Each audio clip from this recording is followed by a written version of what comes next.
Meu objetivo aqui nesse vídeo é de resumir para você do porquê o livro do cristianismo, né, que é a Bíblia Sagrada, ela é um livro só e ao mesmo tempo não é um só livro, né? Eu vou explicar um pouco da história, do porquê chegou até nós a Bíblia nesse formato, né?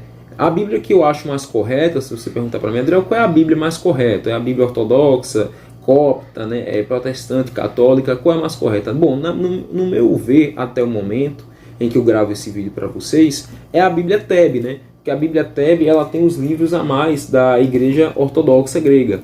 Então, esses livros a mais, para mim, revelam muita coisa que outros livros escondem. Mas isso não tira como a legítima palavra de Deus, a palavra do nosso Criador Yahweh Sabaoth, a Bíblia Sagrada que você tem na sua casa. Tá? Isso não deslegitimiza, né, a palavra. Isso não tira a legitimidade da inspiração.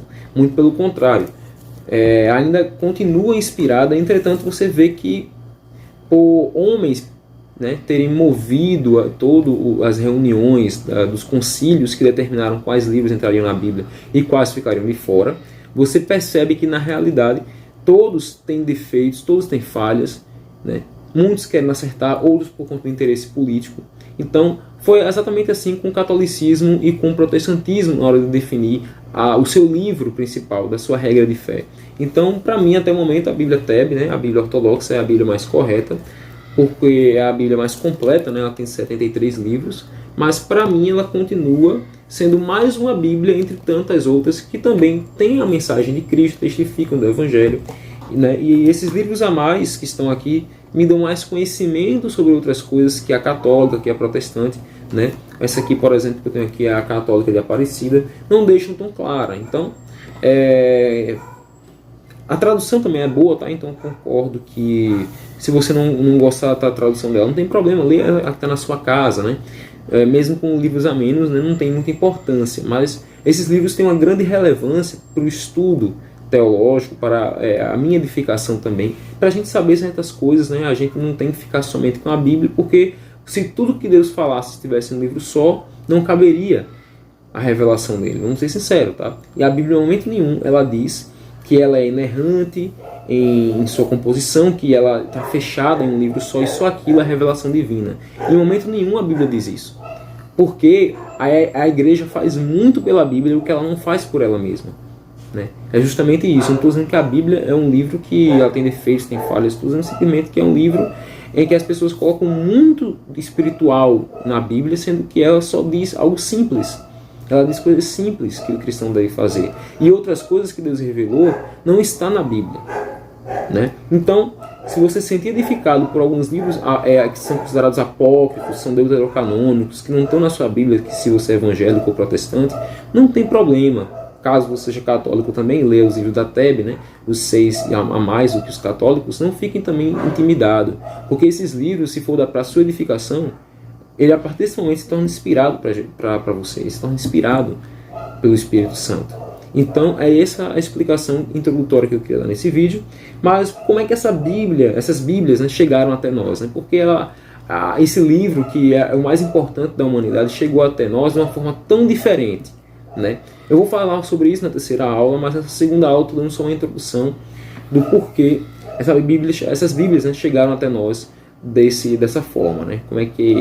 Do porquê a Bíblia chegou desse jeito. A Bíblia que conhecemos hoje nem sempre existiu no mundo ocidental. A primeira Bíblia, na realidade, foi uma grande biblioteca, que surgiu em Constantinopla para a consulta dos religiosos estudiosos da Bíblia apenas após o Concílio de Nicéia, que foi essencial para reunir tudo o que já tinha sido escrito sobre Jesus, bem como tudo quanto Deus tinha revelado aos homens. O número de manuscritos ainda parece incerto, mas estima-se que havia mais de 100 manuscritos. E muito diferente do que se pensa, o Concílio de Nicéia ele não foi um concílio que serviu para determinar quantos livros entrariam na Bíblia e quantos estariam fora, mas foi para determinar a crença e a doutrina da Trindade num período em que havia muita discordância e teorias e suposições diferentes acerca desta doutrina no mundo cristão. Quando a Igreja Católica vai estabelecer sua capital em Roma e o papado, Acontece que o Concílio de Hipona ele é organizado por Agostinho de Hipona para justamente canonizar os livros em que seriam inspirados por Deus, tanto do Antigo Testamento quanto do Novo Testamento. Os livros do Antigo Testamento foram todos os 39 da Bíblia hebraica, mas 7 que hoje são chamados de deuterocanônicos para católicos e apócrifos para protestantes, totalizando o Antigo Testamento em 46 livros. O Novo Testamento já é igual em todas as Bíblias e não teve uma alteração. Simplesmente todos os livros que compõem o Novo Testamento são 27, todos canonizados pelo Concílio Católico de Hipona.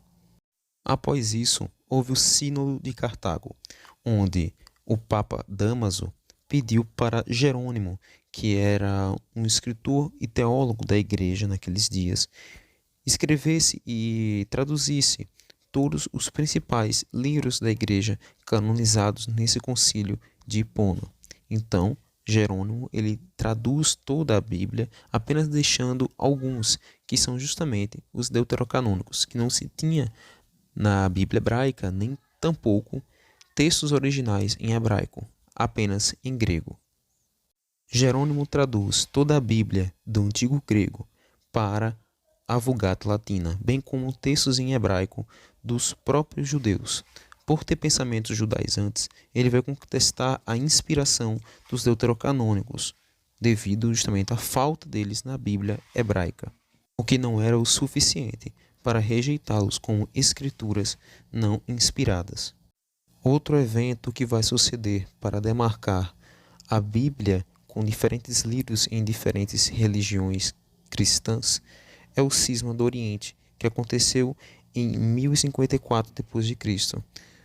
Ela se deu devido à divisão entre a Igreja de Roma e a Igreja de Constantinopla, que tinha como principal forma de governo eclesial o patriarcado, diferente do regime papal de Roma, o que sucedeu em uma difusão do cristianismo oriental de forma diferente do ocidental.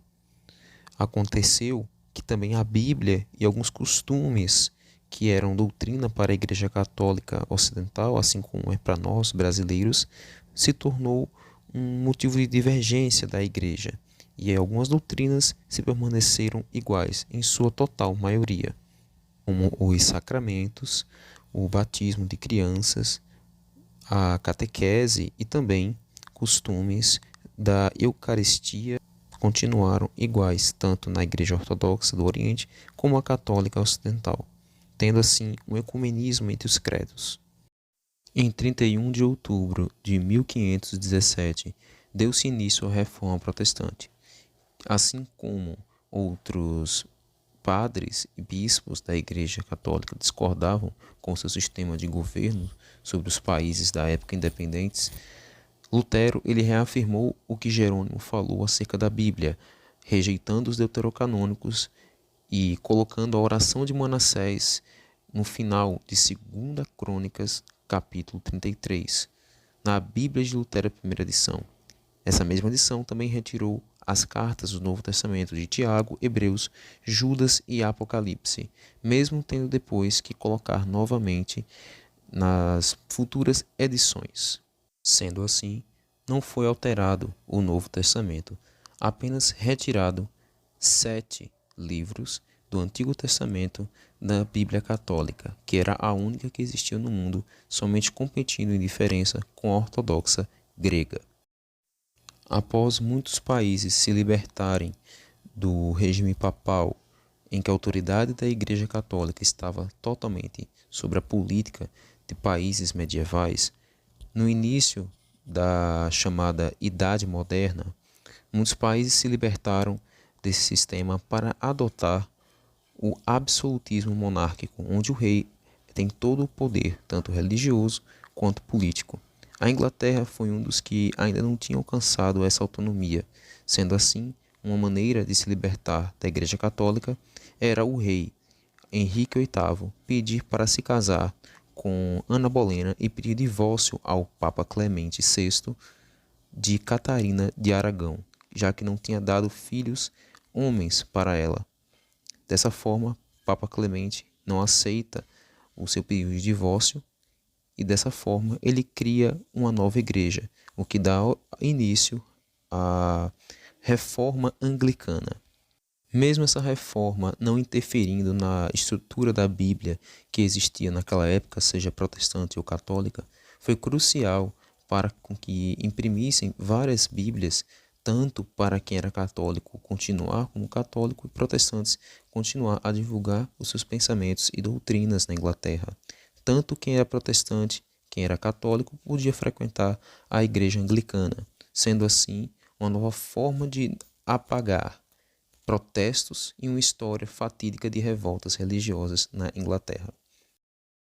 Então, eu espero que tenha ficado claro para vocês que a história de como a Bíblia chegou até nós, do jeito em que a gente conhece hoje, não é a única forma. Existem várias Bíblias por aí ao redor do mundo e eu espero que você tenha entendido esse vídeo. Caso tenha alguma dúvida, comente aqui embaixo, dê um like no vídeo e se inscreva no canal. Um abraço a todos vocês, que o Criador abençoe seus estudos. Nunca deixem de observar a verdade nunca. Até mais, pessoal. Tchau, tchau.